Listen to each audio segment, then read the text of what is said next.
बाप और बेटे और रूहुल कुद्दस के नाम में आमीन।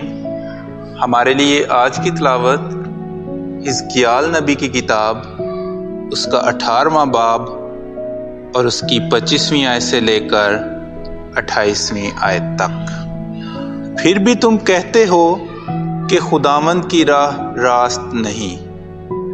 ऐ इस्राएल के घराने, सुनो तो, क्या मेरी राह रास्त नहीं?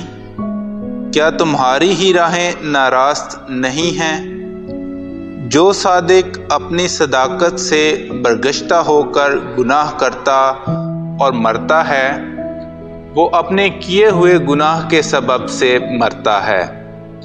जो शरीर अपनी गुज़श्ता शरारत से तौबा करता और अदलो सदाकत का काम करने लगता है, वो अपनी जान को बचा लेता है। क्योंकि उसने सोचा और अपने तमाम किए हुए गुनाहों से बाज आकर रुजू कर लिया, इसलिए वो ज़रूर ज़िंदा रहेगा और मरेगा नहीं। कलाम अक़दस का पढ़ा और सुना जाना हम सब के लिए बाइस बरकत हो।